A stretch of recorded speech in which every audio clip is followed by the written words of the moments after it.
Hello friends, എല്ലാവർക്കും സുഖമല്ലേ? Daily life and my thoughts എന്ന എൻ്റെ യൂട്യൂബ് ചാനലിലേക്ക് എല്ലാവർക്കും സ്വാഗതം. ഞാൻ സുഖമായിട്ടിരിക്കുന്നു. എല്ലാവരും സുഖമായിട്ടിരിക്കുന്നുവല്ലോ. കഴിഞ്ഞ വീഡിയോ എല്ലാവരും കണ്ടെന്ന് വിചാരിക്കുന്നു. എല്ലാവരും കൂടുതലായിട്ട് വീഡിയോ കാണണം കേട്ടോ. പിന്നെ ഇന്ന് രാവിലെ തന്നെ വളരെ നേരത്തെ നമ്മൾ എഴുന്നേൽക്കും. നമ്മുടെ റുട്ടീനൊക്കെ നിങ്ങളെല്ലാവരും കാണുന്നതാണല്ലോ. അപ്പോൾ ഇന്ന് നമ്മൾ കുറച്ച് ലേറ്റ് ആയിട്ടാണ് ബീച്ചിലേക്ക് എല്ലാവരും നടക്കാൻ പോയത്. ലേറ്റ് ആയിട്ടാണ് പോയത്.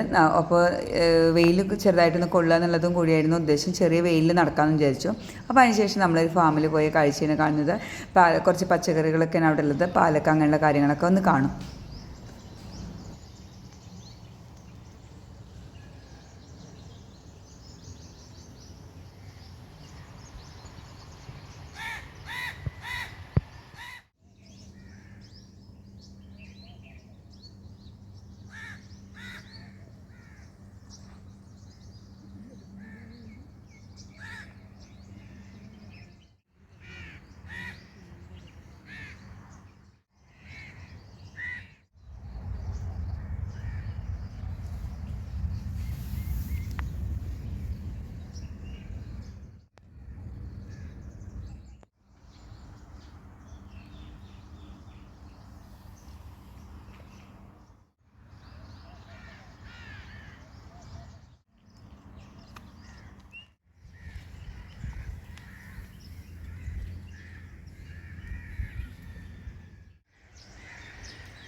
അങ്ങനെ കണ്ടില്ലേ ഒമാനിലെ പ്രകൃതികളും കൃഷി സ്ഥലങ്ങളൊക്കെ എല്ലാവർക്കും ഇഷ്ടമായെന്ന് വിചാരിക്കുന്നു. അതിനുശേഷം നമ്മൾ വേഗം വീട്ടിൽ വന്നിട്ട് കുളിക്കുന്നതിൻ്റെ മുന്നേ നമ്മൾ കുറച്ച് ക്ലീനിങ് കാര്യങ്ങളാണ് ചെയ്യുന്നത്. അപ്പോൾ ഈ ക്ലീനിങ് നമ്മൾ കാണിക്കാൻ കാരണം അത് ഒരു ഡീപ്പ് ക്ലീനിങ് കിച്ചൺ ചെയ്യുന്നുണ്ട്. നമ്മളെപ്പോഴും ക്ലീൻ ചെയ്യും, എല്ലാവരും ക്ലീൻ ചെയ്യും. എന്നാലും നമുക്കൊരു ഡീപ്പ് ക്ലീനിങ് ഒക്കെ ചെയ്ത് കഴിഞ്ഞാൽ ഒരു സമാധാനമാണ്. പിന്നെ ഇപ്പോൾ ഞാൻ ഡീപ്പ് ക്ലീനിങ് ചെയ്യാൻ ഇന്ന് ഇടയ്ക്ക് ഒക്കെ ചെയ്യാറുണ്ട് കേട്ടോ, ഇടയ്ക്കിടയ്ക്ക് ചെയ്യാറുണ്ട്. പക്ഷേ ഇന്ന് ഞാൻ പെട്ടെന്ന് തന്നെ ചെയ്യാനുള്ള വേറെ ഒരു കാരണമുണ്ട്. അത് ഞാൻ കാണിക്കാം. ഞാനൊരു യാത്ര പോവാൻ, ഒരു ലോങ് ജേണി പോകാൻ പോകുന്നുണ്ട്. അത് ഞാൻ കാണിക്കാം, വീഡിയോ ആയിട്ട് ഞാൻ കാണിക്കാം ഞാൻ എവിടേക്കാണ് പോകുന്നത് എന്താണെന്നുള്ളതൊക്കെ. അപ്പോൾ ഇതൊരു പ്രൊഡക്റ്റീവ് ഡേ, എല്ലാവർക്കും ഒരു ഇൻസ്പിറേഷൻ കൂടി ആവട്ടെ എന്ന് വിചാരിച്ചിട്ടും കൂടിയാണ് കേട്ടോ ഞാനിത് കാണിക്കുന്നത്. എല്ലാം കൂടിയിട്ട് നമ്മൾ അപ്പോൾ ആദ്യം തന്നെ നമ്മൾ കുറച്ച് പാത്രങ്ങളുള്ളത് കഴുകി മാറ്റിയാണ് എല്ലാ സാധനങ്ങളും കിച്ചണിൽ നിന്ന് ഒഴിവാക്കിയിട്ടുള്ളൊരു ക്ലീനിങ് ആണ്. അപ്പോൾ ഞാൻ കുറേ രാവിലെ നേരത്തെ എഴുന്നേറ്റപ്പോഴേ ഞാൻ മാറ്റി വെച്ചിട്ടുണ്ടായിരുന്നു ഒരുമാതിരിപ്പെട്ടൊക്കെ. എനിക്ക് വളരെ കുറച്ച് സാധനങ്ങൾ മാത്രമേ മാറ്റാനുള്ളൂ. അപ്പോൾ അതവിടെ അവസാനിപ്പിച്ച് അതും കൂടി കഴിഞ്ഞിട്ട് പോകുമായിരുന്നു. പക്ഷേ കൂടുതൽ വെയിലായി കഴിഞ്ഞാൽ നമുക്ക് നടക്കാൻ പോകാൻ ബുദ്ധിമുട്ടാവില്ലെന്ന് കരുതിയിട്ടാണ് നമ്മൾ നേരത്തെ അതവിടെ നിർത്തിക്കൊണ്ട് പോയത്. അപ്പോൾ എല്ലാം കൂടി കഴുകിയിട്ട് കിച്ചണിൽ നിന്ന് മാറ്റി വയ്ക്കുമ്പോൾ ഫ്ലാസ്കും ഒക്കെ ഇപ്പോൾ ആവശ്യമുള്ളതും ആവശ്യമില്ലാത്തതൊക്കെ കഴുകി മാറ്റുന്നു എന്നേ ഉള്ളൂ കേട്ടോ. പിന്നെ ഇനി അതിന് ശേഷം ഗ്രോസറിയൊക്കെ വാങ്ങിയിട്ട് എല്ലാം കിച്ചണൊക്കെ സെറ്റ് ചെയ്ത് വെച്ചിട്ട് വേണം പോവാൻ. എപ്പോഴും ഇങ്ങനെ ഇവിടെ നമ്മളൊക്കെ പോകുമ്പോൾ നമുക്ക് ചിലപ്പോൾ 4 ദിവസം കൊണ്ട് തിരിച്ചു വരും, ചിലപ്പോൾ കുറേ കഴിഞ്ഞിട്ടാവും വരിക, അറിയില്ല. നമുക്ക് നോക്കാം.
ഇതിനോട് കൂടുതൽ ചെയ്യണ്ട. അല്ല ഇതൊക്കെ ചെയ്യണം.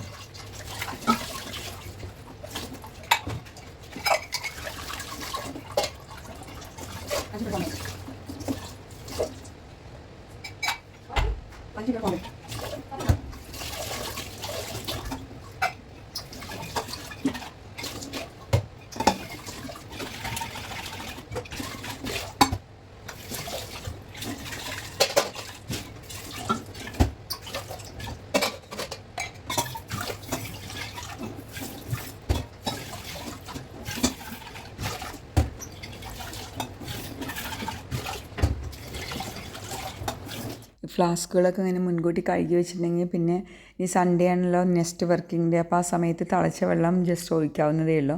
അപ്പോൾ അതൊരു എളുപ്പമാണ്. ഇനി കഴുകിയില്ലെങ്കിൽ സൺഡേ മോർണിംഗിൽ ഇതെല്ലാം കൂടി എടുത്തിട്ട് നമുക്ക് കഴുകാൻ ഒരു ബാധ്യതയായിരിക്കും. അപ്പോൾ എല്ലാം കഴുകി വെക്കുന്നതേ ഉള്ളൂ. പിന്നെ എല്ലാം ഒരു സമയം വെച്ചിട്ട് ചെയ്ത് കഴിയുമ്പോൾ ഒരു നിശ്ചിത സമയം ഇത്ര സമയത്തിൻ്റെ ഉള്ളിൽ തീരണം എന്നുള്ള രീതിയിലാണ് ഇതെല്ലാം ചെയ്യുന്നത് കേട്ടോ. അല്ലെങ്കിൽ രാവിലെ മുതൽ വൈകുന്നേരം വരെ നമ്മൾ ഇതിൻ്റെ ബാക്കിൽ ഇങ്ങനെ ക്ലീനിങ്ങിൻ്റെയൊക്കെ ബാക്കിൽ ഇങ്ങനെ നിന്നുകൊണ്ടിരിക്കും. അതുകൊണ്ടാണ് ഒരു കൃത്യസമയം വെച്ച് ചെയ്യുന്നത്. മുന്നേ എല്ലാം കൃത്യമായിട്ട് ചെയ്യുന്നുണ്ടായിരുന്നു. പിന്നെ എല്ലാം ഒരു കുറേ എല്ലാം ഡിസോർഡറുകളായി ഇപ്പോൾ വീണ്ടും പഴയ റുട്ടീനിലേക്കൊക്കെ തിരിച്ചു വരാൻ വേണ്ടിയിട്ട് ശ്രമിച്ചുകൊണ്ടിരിക്കുകയാണ്. അത് രാവിലെ എഴുന്നേൽക്കലും ഈ സമയം വെച്ച് ചെയ്യലും അതിന് ഒരുപാട് സഹായം ചെയ്യുന്നുണ്ട്. നമ്മൾ മുന്നേ തുടക്കത്തിൽ പറഞ്ഞ പോലെ തന്നെ എല്ലാം കഴുകിയിട്ട് അവിടെ നിന്ന് ഇങ്ങോട്ട് മാറ്റി കൊടുന്ന് വെച്ചിട്ട് വേണം നമുക്ക് കിച്ചൺ ഫുൾ ക്ലീൻ ചെയ്യാമെന്ന് വിചാരിച്ചിട്ടാണ്. റാക്കും ഉൾവശങ്ങളും ഒക്കെ ചെയ്യാമെന്ന് വിചാരിച്ചിട്ട് ഇന്നലെ കുറച്ച് ചെയ്തിരുന്നു. ഇങ്ങനെ ഹാർപ്പിക്കൊക്കെ ഒഴിച്ച് ഇങ്ങനെ കുറച്ചൊക്കെ ഇങ്ങനെ ആ ഉൾഭാഗത്തൊക്കെ ഇങ്ങനെ തുടച്ചെടുത്തിട്ടുണ്ടായിരുന്നു. അപ്പോൾ ഇനി ഒന്നും കൂടി ഒരു ഡീപ്പ് ക്ലീൻ ഒന്നും കൂടി ചെയ്യണമെന്ന് വിചാരിച്ചിട്ടാണ്. അപ്പോൾ ഇന്നലെ എല്ലാം മാറ്റിയിട്ടുള്ള ചെയ്തത്. പിന്നെ രാവിലെയാണ് ഞാനെല്ലാം മാറ്റിയത്. അപ്പോൾ ഒരു ലിക്വിഡ് നമ്മൾ യൂസ് ചെയ്യുന്നു. സ്പ്രേ ചെയ്തതിന് ശേഷം അടിക്കണം. അധികം പത തോന്നില്ല കേട്ടോ. പക്ഷേ സോപ്പുണ്ട്, അതൊരു തരം എന്താ പറയുക, ആൻറ്റിസെപ്റ്റിക്കൽ ആൻറ്റി ബാക്ടീരിയൽ അങ്ങനെയുള്ളൊരു സാധനമാണ്. അപ്പോൾ അത് നല്ല വൃത്തിയായിട്ട് കിട്ടും. പത ആദ്യം തോന്നില്ല. വാഷിംഗ് പൗഡർ ഇട്ടാലാണ്, വാഷിംഗ് പൗഡർ ഇട്ടില്ല പിന്നെ ഇങ്ങനെ പോകാൻ ഭയങ്കര പാട്. ഇത് ക്ലീൻ ആവുകയും ചെയ്യും, പത അധികം ഉണ്ടാവുകയും ചെയ്യില്ല. അപ്പോൾ നമുക്ക് ക്ലീൻ ചെയ്തെടുക്കാൻ എളുപ്പമാണല്ലോ.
이거 오늘 몰라야 되네.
ക്ലീനിങ് നമുക്ക് എല്ലാവർക്കും ചെയ്യാൻ അറിയുന്നുണ്ടെങ്കിൽ പോലും നമുക്ക് ഒരാൾ ചെയ്യുന്നത് കാണുമ്പോൾ ഒരു മോട്ടിവേഷനാണല്ലോ. അപ്പോൾ അതുകൊണ്ട് എല്ലാവരും ക്ലീനിങ് കണ്ട് കൂടുതലായിട്ട് ക്ലീൻ ചെയ്യണമെന്നും കൂടി പറയുകയാണ്. ക്ലീൻ ചെയ്യുന്നതുകൊണ്ട് നമുക്ക് കുറേ ഗുണങ്ങളുണ്ട്. നമുക്ക് കാണുമെന്ന് മാത്രമല്ല, നമുക്ക് ഒരു മെൻ്റൽ സാറ്റിസ്ഫാക്ഷൻ വരും. പിന്നെ നമ്മൾ ആരെങ്കിലും വരുമ്പോൾ ഓടി കടച്ചിട്ട് ക്ലീൻ ചെയ്യുക എന്നുള്ളതിനുപരിയായിട്ട് തന്നെ നമ്മൾ എല്ലാ ദിവസവും ഇങ്ങനെ മുന്നോട്ട് പോകുകയെന്നുണ്ടെങ്കിൽ നമുക്ക് വേണ്ടിയിട്ടൊരു ക്ലീൻ ചെയ്യുന്നതായിട്ട് നമുക്ക് തോന്നും. അപ്പോൾ തന്നെ നമുക്കൊരു കോൺഫിഡൻസ് ലെവൽ എന്തൊക്കെ തോന്നും. പിന്നെ നമുക്ക് എക്സസൈസ് ഒക്കെ ചെയ്യാന്ന് പറയുമ്പോൾ നമുക്കതിന് അത് എക്സസൈസ് ചെയ്യുന്നില്ലെങ്കിൽ പോലും ഇതും ഒരു തരം ശരീരമൊക്കെ ഒന്ന് ഇളകും. നമുക്ക് അത് നമ്മളെപ്പോഴും ഇങ്ങനെ ആക്റ്റീവ് അല്ലാതിരിക്കുമ്പോൾ നമുക്ക് ആ പിറ്റേ ദിവസം നമുക്കത് അറിയാറുണ്ട്. പിന്നെ ആദ്യം ഞാൻ എല്ലാം വലിയ ബ്രഷ് ഇട്ടിട്ടൊന്ന് ഉരച്ച്, പിന്നെ ബലത്തിന് വേണ്ടിയിട്ട് ചെറിയ ബ്രഷ് ഇട്ടു, പിന്നെ വെള്ളമൊഴിച്ച് ഇട്ട് വീണ്ടും ഉരച്ചു, പിന്നെ വൈപ്പർ എടുത്തിട്ട് വൈപ്പർ എടുത്ത് വെള്ളം അടിച്ച് മാറ്റിയതിന് ശേഷമാണ് നമ്മൾ മോപ്പ് എടുത്തിട്ട് തുടയ്ക്കുന്നത് കേട്ടോ. പിന്നെ ഈ സൈഡൊക്കെ ഇങ്ങനെ ടിഷ്യൂ അതിലിങ്ങനെ ഒരു എന്താ പറയുക, ഒരു സ്പോഞ്ച് പോലെ ഉണ്ട് നമ്മൾ അടയാൻ വേണ്ടിയിട്ട്. അത് ഞാൻ കോട്ടൺ ടിഷ്യൂ വെച്ചിട്ട് ഇങ്ങനെ തുടച്ചെടുക്കുക ചെയ്ത്. മറ്റേതൊരു സ്മെല്ലുണ്ടാവും, ജനലൊക്കെ തുറന്നിട്ടാൽ പോലും ആ വെള്ളം ഇങ്ങനെ ഫുള്ളായിട്ട് വൈപ്പ് ചെയ്തെടുക്കാവുന്നേ ഉള്ളൂ. വെള്ളം അതിൽ നിൽക്കില്ല, വെള്ളം അപ്പം തന്നെ ഊർന്ന് പോരും. എന്നാൽ പോലും ഒരു ടിഷ്യൂ വെച്ചിട്ട് നമ്മൾ ഈ കോർണറുകളൊക്കെ ഒന്ന് ടിഷ്യൂ വെച്ച് തുടയ്ക്കുകയാണ്. കാരണം നമ്മൾ ഇത്രയും സോപ്പൊക്കെ ഇട്ടതല്ലേ, അപ്പോൾ അത് ഒന്നും സ്മെല്ലൊന്നും വേണ്ടാന്ന് വിചാരിച്ചിട്ടും പിന്നെ ഉണങ്ങി നിൽക്കുന്നത് നല്ലതാണല്ലോ. പിന്നെ ആ ഇരുമ്പിൻ്റെ അതിൽ എണ്ണ ഇടാറുണ്ട് കേട്ടോ. എണ്ണ പിന്നീട് ഞാൻ ഉണങ്ങിയ ശേഷം എണ്ണ ഇട്ടിട്ട് തുറന്നിടും. എല്ലാം കഴിഞ്ഞതിന് ശേഷം നമ്മൾ കുളിച്ച് ഉച്ചയ്ക്കാണ് കേട്ടോ കുക്ക് ചെയ്യുന്നത്. കുക്ക് ചെയ്യാൻ കുറച്ച് ലേറ്റായി. അപ്പോൾ അതുകൊണ്ടാണ് മീൻ ക്ലീൻ ചെയ്യുന്നത്. മീൻ തലേ ദിവസം തന്നെ ക്ലീൻ ചെയ്ത് വെച്ചിട്ടുണ്ടായിരുന്നു. നമുക്ക് മത്തിക്കറിയാണ് വിശദമായിട്ട് കാണിക്കാതിരുന്നത്, അതുകൊണ്ടാണ് കേട്ടോ. പിന്നെ ഇൻഗ്രീഡിയൻ്റ് ഒന്നും ഇട്ടിട്ടില്ല, എണ്ണയൊന്നും ഇപ്പോൾ ഇട്ടിട്ടില്ല. വെറുതെ മുളകും പുളിയും വെളുത്തുള്ളിയും അത് അത്രമാത്രം ഇട്ടിട്ട് പച്ചമുളകും ഇട്ടിട്ട് അങ്ങനെ തിളപ്പിച്ചു. ഇത് വറുക്കാനുള്ളതാണ്. അപ്പോൾ ഒരു മാന്തളേ ഉള്ളൂ, ഇന്നലെ യൂസ് ചെയ്തിട്ടുണ്ടായിരുന്നു. അപ്പോൾ അതിൻ്റെ ബാക്കിയാണ്. പിന്നെ അയലയുണ്ട്, പിന്നെ വറ്റയുണ്ട്, രണ്ടും ഉണ്ട്. അങ്ങനെ മീൻ തിളച്ചതിന് ശേഷം നമ്മൾ കുറച്ച് കറിവേപ്പിലയും വെളിച്ചെണ്ണയും നന്നായിട്ട് ഒഴിച്ചിട്ട് പിന്നെ അങ്ങനെ അടച്ച് വെക്കുക. അത്ര മാത്രമേ ചെയ്തിട്ടുള്ളൂ. എണ്ണ ചൂടാക്കുകയൊന്നും ചെയ്തിട്ടില്ല. അതുകൊണ്ടാവും കളറ് കുറവൊക്കെ തോന്നുന്നത് കേട്ടോ.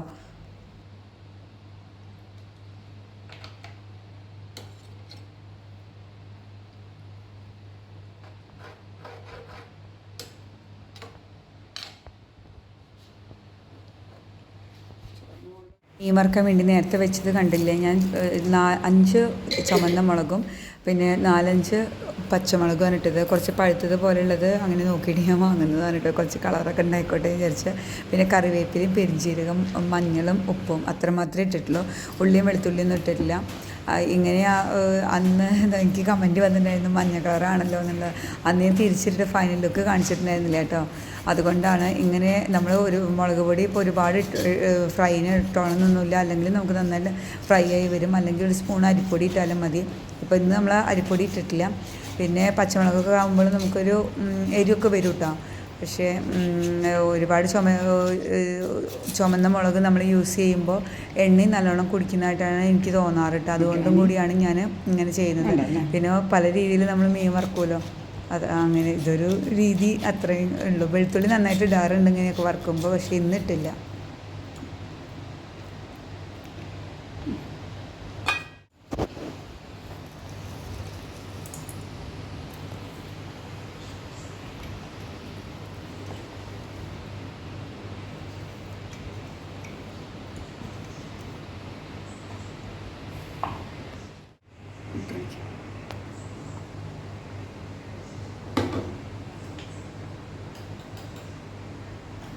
വെളിച്ചെണ്ണയും കൂടിയിട്ട് നമ്മൾ പരട്ടിയിട്ട് കുറച്ച് നേരം വെക്കുന്നുണ്ട്. മസാലകളെല്ലാം കൂടിയിട്ട് പരട്ടിയിട്ട് ഒരു അരമണിക്കൂർ വെച്ചു. അതിന് ശേഷമാണ് ഫ്രൈ ചെയ്യുന്നത്. പിന്നെ ഒട്ടും വെള്ളം, ഈ മുളക് പൊടി വെള്ളത്തിൽ കലക്കിയിട്ട് നമ്മൾ അതിൽ പരട്ടുമ്പോൾ നല്ലോണം എണ്ണ കുടിക്കുന്നത് തോന്നുന്നുണ്ട്. അപ്പോൾ അതുകൊണ്ടും കൂടിയാണ് ഉപയോഗിക്കുന്നത്. പിന്നെ അത്രയും മുളക് വേണ്ട എന്നുള്ളൊരു ഉദ്ദേശത്തിലാണ് കേട്ടോ. ഭംഗി കുറവ് തോന്നുന്നുണ്ടായിരിക്കും.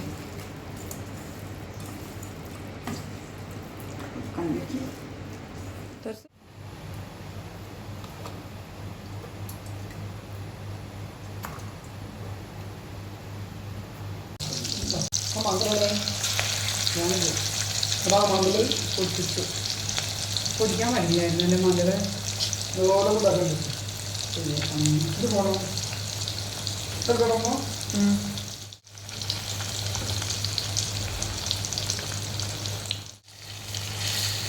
കറി ചോറൊക്കെ വയ്ക്കുമ്പോൾ നമുക്ക് ഉണ്ണാൻ മടിയല്ലേ.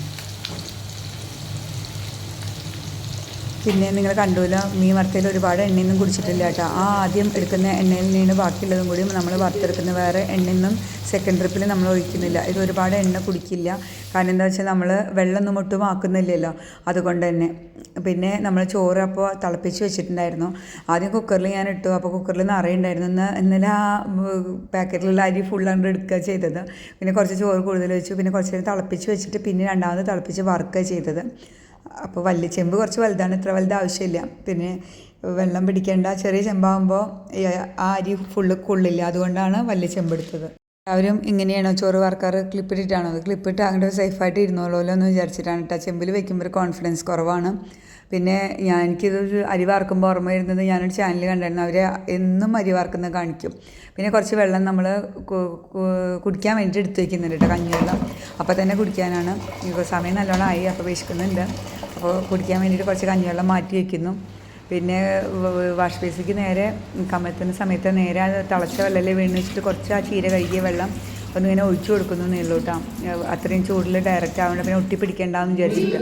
ഇതാണ് നമ്മുടെ ചോറ് കേട്ടോ. പിന്നെ ഇലയിലാണ് ഉണ്ടത്, കുറച്ച് ദിവസമായിരുന്നു ഉണ്ടിട്ട്. അപ്പോൾ ഒരു സന്തോഷത്തിന് വേണ്ടിയിട്ട് ഇലയിലും ഉണ്ടത്. അപ്പോൾ അത്രയ്ക്കുള്ള കൂട്ടുകാരെ ഇന്നത്തെ വിശേഷം. ഇനി പിന്നെ വീഡിയോ ആയിട്ട് വരാം. Thank you all.